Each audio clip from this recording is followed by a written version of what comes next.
BHK flat 842 SFTలో 59 లక్షలు మాత్రమే. Kompally Oakridge international school కి 5 నిమిషాల దూరంలో. నమస్తే, వెల్కమ్ టు సుమన్ టీవీ. నేను విష్ణు. ప్రస్తుతంతో పాటు NISM and CRISIL certified wealth manager Revanth Chalamala ఉన్నారు. వారితో మాట్లాడదాం. నమస్తే రేవంత్. నమస్తే అండి. రేవంత్, ఇవాళ FNO ట్రేడింగ్కి సంబంధించి అన్ని ప్రముఖ దినపత్రికల్లో ఒక ఆర్టికల్ రావడం జరిగింది. ఒకసారి ఆర్టికల్ ఏంటో చదువుతాను, వినండి. FNO ట్రేడింగ్ 91% మందికి నష్టాలే. 3 ఏళ్లలో 1.8 లక్షల కోట్ల రూపాయలు నష్టపోయారంట. FNO ట్రేడింగ్లో 91% మంది నష్టాలు ఎదుర్కొంటున్నట్లు సెబీ తెలిపింది. అంటే ప్రతి 10 మందిలో 9 మంది నష్టపోతున్నట్లు సెబీ విశ్లేషించింది. ఒక 2023-24 ఆర్థిక సంవత్సరంలోనే ఈ విభాగంలో పెట్టుబడులు పెట్టిన వారిలో 91% మంది, అంటే సుమారు 70 లక్షల మంది వ్యక్తిగత పెట్టుబడిదారులు నష్టాలు చవిచూసినట్లు మార్కెట్ నియంత్రణ సంస్థ సెబీ వెల్లడించింది. ఏంటి అసలు FNO ట్రేడింగ్లో ఏం జరుగుతుంది? ఇన్ని లక్షల కోట్ల రూపాయలు, వేల కోట్ల రూపాయల నష్టం ఎందుకు జరుగుతుందంటే అసలు తప్పిదం అనేది ఎవరి వైపు నుంచి ఉంది ఇక్కడ? సో నేను కూడా ఆర్టికల్ చదివానండి. మనకి ఇలాంటి ఒక డేటానే 2023 జనవరిలో కూడా ఒకటి వచ్చింది. 89% మంది మనకి FNO ట్రేడర్స్ డబ్బులు పోగొట్టుకున్నారని. ఇప్పుడు 2022 నుంచి 2024 వరకు కూడా మొత్తం మీద overall data it is saying that 93% of the traders are losing money. ఈ ఇయర్లో మాత్రం 91% అని. సో బేసిక్గా మన ఇండియాలో ఒక సాడ్ రియాలిటీ ఉంటుందండి. 7 కోట్ల మంది 4 వీలర్స్ ఓన్ చేసుకొని ఉంటారు మన దేశంలో. 9 కోట్ల మందికి డీమ్యాట్ అకౌంట్లు ఉంటాయి. 8 కోట్ల మంది ఏమో IT రిటర్న్ ట్యాక్స్ పేయర్స్ ఉంటారు. ఒక 4 కోట్ల మంది మ్యూచువల్ ఫండ్ ఇన్వెస్టర్స్ ఉంటారు. 5 కోట్ల మంది క్రిప్టో ఇన్వెస్టర్స్ ఉంటారు. 21 కోట్ల క్రికెట్ బెట్టింగ్ యాప్ డౌన్లోడ్స్ ఉంటాయి. సో బేసిక్ ఇక్కడ మనం విషయం అర్థం చేసుకోవాలి. ఇన్వెస్టింగ్తో కంపేర్ చేస్తే మనం బెట్టింగ్ మీద ఎక్కువ ఇంట్రెస్ట్ చూపిస్తున్నాం. సో బేసిక్గా మనము ఈ ట్రేడింగ్ పర్టికులర్గా ఇప్పుడు వచ్చిన డేటా అంతా కూడా పర్టికులర్ రీటైల్ సెగ్మెంట్కి సంబంధించిన డేటా మాత్రమే. దాదాపుగా 180,000 కోట్ల రూపాయలు ప్రజల సంపద ఆవిరైపోయింది. రైట్, వచ్చారు, పోగొట్టుకున్నారు. సో బేసిక్గా ఇందులో కేవలం 1% మాత్రమే ₹1,00,000 కంటే ఎక్కువ సంపాదించారు.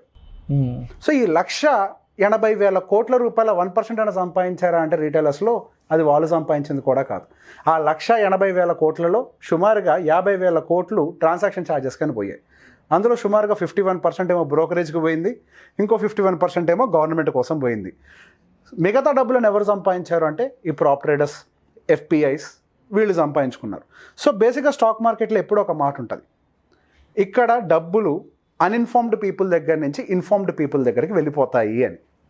సో బేసిక్గా ఎవరైతే పూర్తి అవగాహన లేక, నాలెడ్జ్ లేక ఎవరైతే స్టాక్ మార్కెట్లోకి ఎంటర్ అవుతారో వాళ్ళ దగ్గర నుంచి ఎవరైతే ఈ స్టాక్ మార్కెట్లో పూర్తి నాలెడ్జ్ తోటి, అవగాహనతోటి, ప్రాక్టీస్ తోటి వస్తారో వాళ్ళ దగ్గరికి వెళ్ళిపోతూ ఉంటాయి. స్టాక్ మార్కెట్లోకి డబ్బులతోటి వస్తే అనుభవంతో బయటికి వెళ్తాం, స్టాక్ మార్కెట్లోకి అనుభవంతో వస్తే డబ్బులు తీసుకొని వెళ్తాం. సో బేసిక్గా ఇది స్టాక్ మార్కెట్ యొక్క ప్రక్రియ. కానీ ఇక్కడేం జరుగుతుంది అంటే ఎటువంటి అనుభవంతో సంబంధం లేకుండా, ఎటువంటి నాలెడ్జ్ తోటి సంబంధం లేకుండా దాదాపుగా 30 సంవత్సరాలు బిలో ఏజ్ గ్రూప్ వాళ్ళే దాదాపుగా 41% మనకి ట్రేడర్స్గా కనిపిస్తున్నారు. టోటల్గా మనకి సుమారుగా 1 కోటి మంది traders, as per the data 94 lakhs ఉన్నారు. ఫర్ కన్వీనియన్స్ మనం కోటి ట్రేడర్స్ అని అనుకుందాం. కోటి ట్రేడర్స్లో దాదాపుగా 41 లక్షల మంది మనకి బిలో 30 ఏజ్ గ్రూప్ వాళ్ళే కనిపిస్తున్నారు. ఇప్పుడు దాకా జరిగిన ఈ 1,80,000 crore లాస్లో 93% కాంట్రిబ్యూషన్ వాళ్ళే ఎక్కువ పోగొట్టుకున్నారు డబ్బులు కూడా. సో దానికి సంబంధించి కూడా ఇంకో ఉదాహరణ చెప్తా. IIT JEE ఎగ్జామ్ క్లియర్ చేసిన ఒక విద్యార్థి దాదాపుగా 96 లక్షల రూపాయలు అప్పులు చేశాడు. 96 లక్షలు.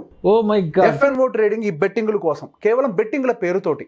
చాలా మందితో మాట్లాడుతున్నప్పుడు నాకు ఫోన్లు వస్తూ ఉంటాయి. నాకు ఫోన్లు వచ్చి నేనేం చేస్తాను, మ్యూచువల్ ఫండ్స్లో ఇన్వెస్ట్మెంట్స్ చేపిస్తాను. నేను MF రిజిస్టర్డ్ రైట్. సో నా దగ్గరకు కూడా కాల్స్ వచ్చి నాకు యాన్యువల్గా ఒక 50% రిటర్న్స్ వస్తాయా, సంవత్సరానికి నా డబ్బులు డబల్ అయిపోతాయా? సో బేసిక్ ఇక్కడ మనం ఒక విషయాన్ని గమనించాలి. మన మైండ్ సెట్లోనే పెద్ద లోపం ఉంది. సంవత్సరంలో డబ్బులు డబల్ ఎట్లా అయిపోతాయి? సంవత్సరానికి 50% రిటర్న్స్ ఎక్కడి నుంచి జనరేట్ చేసుకుంటూ వస్తాము? మనం చేసేది లేకపోతే ఇక్కడ ఒక బిజినెస్ జరుగుతుందా, ఒక ఇన్వెస్ట్మెంట్ జరుగుతుందా, లేకపోతే ఇంకేమైనా చేస్తున్నామా? మన మైండ్ సెట్ ఒక బెట్టింగ్ మైండ్ సెట్ తోటి ఉంది. ఈ రోజు నేను డబ్బులు పెడితే ఆ డబ్బులు within no time double అయిపోతూ పోవాలి. స్పెక్యులేషన్, గ్యాంబ్లింగ్ చేస్తున్నాం అంతే. ఇక్కడ మనకి ఈ డేటానే చెప్తుంది 21 కోట్ల క్రికెట్ బెట్టింగ్ యాప్ డౌన్లోడ్స్ అంటే మనం అర్థం చేసుకోవాలి. అక్కడ మ్యూచువల్ ఫండ్స్లోకి వచ్చేసరికి ఇన్వెస్ట్మెంట్ కేవలం 4 కోట్ల మంది చేస్తున్నారు. డీమ్యాట్ అకౌంట్లో 8 కోట్లు, డూప్లికేషన్ అంతా తీసేస్తే డూప్లికేషన్ అంతా పోతే మనకి 8 కోట్ల పాన్ కార్డులతో డీమ్యాట్ అకౌంట్లు ఉన్నాయి. సో బేసిక్గా మనకి స్టాక్ మార్కెట్ యొక్క పని ఏంటి అని అంటే పెట్టుబడులు పెట్టడం. ట్రేడింగ్ చేయకూడదని నేను చెప్పట్లేదు. ట్రేడింగ్ చేయాలి అని అంటే దానికి కావాల్సిన నాలెడ్జ్ని సంపాదించుకోవాలి, దానికి కావాల్సిన అనుభవాన్ని సంపాదించుకోవాలి, దానికి కొన్ని సంవత్సరాలు ప్రాక్టీస్ చేయాలి. ఆ తర్వాత ఒక ఫుల్ టైం ట్రేడర్గా మన కెరియర్ని మలుచుకోవాలి. నేను ఒక ఫుల్ టైం ట్రేడర్ని, నా మెయిన్ బ్రెడ్ అండ్ బటర్ అంతా కూడా ఆప్షన్ సెల్లింగ్, నేను అందులోనే ఉంటానే. కానీ దానికోసం ఒక లైఫ్నే త్యాగం చేసుకున్నాను. ఒక ఆర్కిటెక్ట్గా సక్సెస్ఫుల్గా ఉంటూ ఇల్లుని కట్టుకొని అన్ని సంపాదించుకున్న తర్వాత కూడా ఆ కెరియర్ని పక్కకు పెట్టి 2-3 సంవత్సరాల పాటు దీన్ని ప్రాక్టీస్ చేసి కెరియర్ని రిస్క్ చేసి దాని వెనకాల డక్కా ముఖిలు తిని ఒక ట్రేడర్ అవ్వాలి అని అంటే మన బ్రెయిన్ ఎవ్రీ కార్నర్లో టెస్టింగ్కి వెళ్ళిపోయి ఉండాలి. అటు పెయిన్లో, హ్యాపీనెస్లో, గ్రీడీనెస్లో, టెన్షన్లో, ప్రతి ఒక్క ఎమోషన్లో ఎక్స్ట్రీమ్ లెవెల్ వెళ్ళిపోయి ఒక టెస్టింగ్కి జరిగిన తర్వాత ఒక మంచి ట్రేడర్గా మనం ఎదుగుతాం. ఇక్కడ కనిపిస్తున్న మీరు డేటా కనుక గమనిస్తే దాదాపుగా 73 లక్షల మంది ట్రేడర్స్ నష్టపోయారు ఇప్పటి వరకు కూడా. యావరేజ్గా ఒక్కొక్క ట్రేడర్ 2 లక్షల రూపాయల చొప్పున నష్టపోతూ వచ్చాడు. యావరేజ్గా టాప్ 3.5% ట్రేడర్స్ అంటే దాదాపుగా 3.5 లక్షల మంది యావరేజ్ 28 లక్షల రూపాయలు పోగొట్టుకున్నారు. 28 లక్షలు! అసలు ఆ మాట వింటానికే నాకు ఒళ్ళు జలదరించిపోతుంది. 28 లక్షలు, 3.5 లక్షల మంది పోగొట్టుకున్నారా 1 కోటి మంది ట్రేడర్స్లో? అందులో 73 లక్షల మంది అందరూ లాస్ మేకర్సా?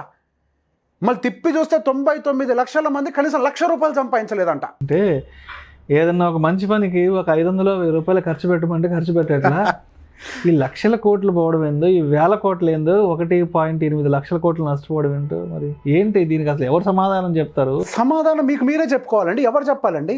మిమ్మల్ని ట్రేడింగ్లోకి ఎవరు రమ్మని చెప్పారు? సార్ నేను ఎప్పుడు ఒకటే మాట చెప్తానండి, ఎవరి పని వాళ్ళు చేయాలి, ఎవరి పని వాళ్ళదే. డాక్టర్ పని డాక్టర్ చేయాలి, ఇంజనీర్ పని ఇంజనీర్ చేయాలి, ట్రేడర్ పని ట్రేడర్ చేయాలి, సాఫ్ట్వేర్ ఇంజనీరింగ్ పని చేసుకోవాలి. మీరు అదే టైంని అదే డబ్బుల్ని మీ కెరియర్ గ్రోత్ కోసం కనుక ఇన్వెస్ట్ చేసి 4 సర్టిఫికేట్లు సంపాదిస్తే మీ జీతం ఈ పాటికి 2-3 సంవత్సరాల్లో యావరేజ్గా 10% గ్రోత్ చొప్పున వెళ్ళినా కానీ ఎక్కడికో వెళ్ళి కూర్చొని ఉండేవాళ్ళు. నేను కొంతమంది ట్రేడర్స్ ఎవరైతే లూజ్ అయిన ట్రేడర్స్ నా దగ్గర కన్సల్టేషన్స్కి వచ్చారో వాళ్ళతో మాట్లాడినప్పుడు వాళ్ళని క్లియర్గా చెప్పిన ఒక మాట, లాస్ట్ 3 సంవత్సరాల నుంచి మా కెరియర్ గ్రోత్ లేకుండా పోయింది సార్. ఈ పాటికి నా జీతం కనీసం ఇక్కడి నుంచి ఇంకొక 20-30% ఎక్స్ట్రా ఉండుండేది. అట్లాంటిది నా ఎక్స్ట్రా శాలరీ సంపాదించకపోగా ఇక్కడ నేను FNOలో డబ్బులు కూడా పోగొట్టుకున్నాను సార్ అని. అంటే దానిపైన పెట్టాల్సిన శ్రద్ధ దీని మీదే పెట్టారు. ఎవరు చేయాల్సిన పని వాళ్ళు చేయాలి కదండి. మీ పని ఏంటి? ఉద్యోగం చేయటం, ఇంకా 4 సర్టిఫికేట్లు సంపాదించుకోవటం, జ్ఞానాన్ని సంపాదించుకోవటం, అంచెలంచెలుగా ఎదుకుంటూ అవసరమైతే కుదిరితే కంపెనీ మేనేజ్మెంట్ దాకా వెళ్ళిపోవటం. అవకాశాలు లేవా? ఎవరైతే కష్టపడతారో, ఎవరైతే నాలెడ్జ్ తోటి ఉంటారో వాళ్ళకి డెఫినెట్గా ఎప్పుడు మార్కెట్లో ఆపర్చునిటీస్ ఉంటూనే ఉంటాయి. మనం దాని మీద పెట్టకుండా కేవలం ఒక గ్యాంబ్లింగ్ మైండ్ సెట్ తోటి నాకు వచ్చే జీతంతో రాత్రికి రాత్రి అంబానీని బీట్ చేయాలి, అదానీని బీట్ చేయాలి, వారెన్ బఫెట్ని బీట్ చేయాలి, ప్రపంచ కుబేరులో 10వ జాతలో నా పేరు ఉండాలి అని ఎట్లా కుదురుద్దండి? వారెన్ బఫెట్ సంపద ఏ ఏజ్లో సంపాదించారు? 65 ఏట. ఆయనకు కూడా కొంత సమయం పట్టింది. ప్రతి దానికి ఒక టైం పడుతుంది. Wealth creation will not happen over night. Wealth creation is a process. అదొక టైంని తీసుకుంటుంది.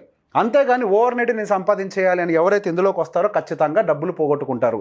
మీరు గమనించండి, అత్యధికంగా డబ్బులు ఎక్కడ పోతాయి అని అంటే రాత్రికి రాత్రి నేను డబ్బులు ఎక్కువ సంపాదించాలి, నేను ₹3 వడ్డీ ₹4 వడ్డీ సంపాదించాలన్న మైండ్ సెట్ ఉన్న వాళ్ళే ఎక్కువ డబ్బులు కోల్పోతూ ఉంటారు. ఎక్కడ స్కాములు జరుగుతాయండి? ఎక్కడైతే గ్రీడిని ఎరగా వేస్తారో, మేము ఇంత వడ్డీ ఇస్తాం అంత వడ్డీ ఇస్తాం, గ్రీడిని ఎరగా వేస్తారో అక్కడే మోసాలు జరుగుతాయి. ఎక్కడైతే గ్రీడ్ అనేది కనిపిస్తుంటుందో అక్కడ మాత్రమే జరుగుతాయి. ఒక ఫ్రీలాన్స్ అపార్ట్మెంట్లో గ్రీడ్ ఉంటుంది, అందులో మోసాలు జరుగుతాయి. అదే ఎక్కువ వడ్డీతోటి చిట్టి అంటే ఎక్కువ బెనిఫిట్స్ ఇస్తామన్న చిట్టీల దగ్గర మోసాలు జరుగుతాయి. మనం కూడా ఇక్కడ 700 కోట్లు అనేది 700 కోట్లు అంట. ఎస్, జరిగింది కదా. ప్రతి చోట్ల చిన్న చిన్న కేసులు, పెద్ద కేసులే బయటకు వస్తున్నాయి. చిన్న చిన్న కేసులు ఎన్నో వింటా. నిన్న కుర్రాడు చెప్పాడు, దాదాపు 20 కోట్లు తీసుకొని ట్రేడింగ్ పేరుతో డబ్బులు తీసుకొని పరారు. 20 కోట్లు ఎంత కష్టపడి సంపాదించింది అని అంటే వాళ్ళందరూ వాళ్ళ పర్సనల్ లోన్ తీసుకొచ్చి అక్కడ పెట్టారంటే డబ్బులు. పర్సనల్ లోన్ తీసుకొని వచ్చి కొన్ని 100 కోట్లు 1000 కోట్లు ఇట్లా పోగొట్టుకున్న డబ్బులను అంచనా వేస్తే నాకు తెలిసి భారతదేశంలో ప్రతి ఒక్కరు కుబేరుడు అయిపోయి ఉండేవాళ్ళు. ఇప్పటికి మెజారిటీగా మన దేశంలో ఎక్కువ మంది మధ్యతరగతిగా మిగిలిపోవడానికి కారణం కేవలం అత్యాశ. అయితే అత్యాశతోటి ఉంటారు, లేదా అతి భయంతో ఉంటారు. ఇన్ బిట్వీన్ సరైన మార్గాన్ని ఎంచుకొని సరైన పెట్టుబడులు పెట్టకుండా వాళ్ళ యొక్క సంపదని వాళ్ళే డిస్ట్రాయ్ చేసుకుంటున్నారు. మనకి ఎన్నో ఆథరైజ్డ్ అండ్ క్రమ పద్ధతిగా టైం టెస్టెడ్ ఇన్వెస్ట్మెంట్ స్ట్రాటజీస్ ఎన్నో ఉన్నాయి. మ్యూచువల్ ఫండ్స్లో డబ్బులు పెట్టమని అంటేనేమో దానికి గ్రీడియే. దానికి ఎంత సంపాదిస్తారు అని అంటే నా దగ్గరకు వచ్చి 50% వస్తుందా 100% వస్తుందా అని అంట.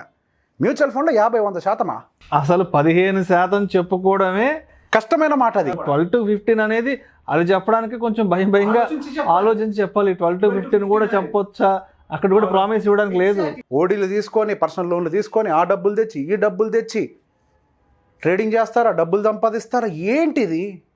పోగొడతారండి డెఫినెట్గా. ₹1,00,000 పెడితే ₹1,00,000 వచ్చేయాలి, ₹1,00,000 పెడితే 50,000 వచ్చేయాలి అంతే. లక్ష సంపాదించాలి అని అంటే సార్ ఒకటే ప్రశ్న అడుగుతా, మీకు 1,00,000 జీతం రావాలంటే మీరు 30 రోజులు పని చేయాలి. 1,00,000 జీతం కోసం 30 రోజులు పని చేయాలి. 5-6 ఏళ్ళు కష్టపడాలి, 7-8 ఏళ్ళు కష్టపడాలి. కొంతమంది 10 ఏళ్ళు కష్టపడితే ఆ 1,00,000 జీతానికి వస్తారే. ₹1,00,000 జీతం రావాలంటే మరి రాత్రికి రాత్రి మీకు వడ్డీలన్నీ డబల్ అయిపోయి సంవత్సరంలో 1,00,000 2,00,000 అవ్వాలి, 2,00,000 4,00,000 అవ్వాలి, 4 8 అవ్వాలి, 8 16 అవ్వాలి, అది కోటి అవ్వాలి, నేను టాప్ 10 జాబితాలో ఉండాలి, వారెన్ బఫెట్ నా ఎత్తి కింద ఉండాలి. అట్ట అనుకుంటే దేశంలో జనాలకి ఈ బాధలు ఎందుకు? అది సాధ్యం కాదు సార్. అత్యాశ అన్ని ప్రమాదాలకి కారణం. సార్ నేను ఒకటే మాట చెప్తా, మనం అంతా కళ్ళు మూసుకొని ప్రయాణిస్తున్నాం అత్యాశలో. రోడ్డు అంతా సాఫీగా ఉన్నంత వరకు బాగానే ఉండొచ్చేమో. ఈవెన్ నేను మ్యూచువల్ ఫండ్లో కూడా అదే చెప్తున్నా. విపరీత ధోరణి నేను చూస్తున్నా ఇందులో కూడా. కళ్ళు మూసుకొని మనం డ్రైవ్ చేయాలనుకుంటున్నాం. రోడ్డు స్ట్రైట్గా ఉన్నంత వరకు ఎటువంటి సమస్య లేదు. ఎప్పుడైతే ఒక పెద్ద మలుపు వస్తుందో, ఎప్పుడైతే ఒక పెద్ద యూటర్న్ ఉంటుందో, అప్పుడే రియల్ స్కిల్ అవసరం అవుతుంది. అసలు యాక్సిడెంట్లు అక్కడే జరుగుతాయి. మనం ప్రతి యాక్సిడెంట్ని దృష్టిలో పెట్టుకోవాలి. మనం కళ్ళు మూసుకొని గుడ్డిగా అత్యాశతో కనుక ప్రయాణం చేస్తే యాక్సిడెంట్ అవ్వడం ఖాయం. ఒక్కోసారి మనం ఎంత జాగ్రత్తగా వెళ్తున్నా మన ముందొచ్చేవాడో మన వెనకొచ్చేవాడో జాగ్రత్తగా లేడు అంటే ప్రమాదం అనేది ఏదో వైపు నుంచి అది మన చేతుల్లో ఉండదు. మన తప్పు లేకపోయినా జరుగుతూ ఉంటాయి. మన జీవితంలో అందరూ అనుకుంటూ ఉంటారు మార్కెట్ ఈస్ వాలటైల్ అని. కాదు, యాక్చువల్గా మన లైఫే చాలా వాలటైల్. అట్లాంటి వాలటైల్ లైఫ్ని మీరే తీసుకొని వెళ్ళి ఇంకొద్దిగా వాలటైల్గా మార్చి మీరే రిస్క్లో మార్చుకుంటున్నారు. నేను ఎప్పుడు చెప్పే మాట, నేను ఒక ట్రేడర్గా ఉంటూ ఎవరైనా నా దగ్గరికి ట్రేడింగ్ కోసం వచ్చినా కానీ నేను ట్రేడింగ్కి సంబంధించి ఏమీ నేర్పను. ఎందుకనంటే ఇందులో విన్నింగ్ పర్సంటేజ్ 0.01% మాత్రమే. అంటే నా దగ్గరికి 1,00,000 మంది వచ్చినా కానీ 10 మంది గెలుస్తారంటని కూడా గ్యారంటీ లేదు. అట్లాంటి దాన్ని నేను తీసుకొచ్చి మిమ్మల్ని అప్పచెప్పి మిమ్మల్ని ఇబ్బంది పెట్టడానికి నేను రెడీగా లేను. దయచేసి ట్రేడింగ్ జోలికి రాకండి. అది ప్రతి ఒక్కళ్ళ పని కాదు. Thank you so much Revanth. Thank you అండి.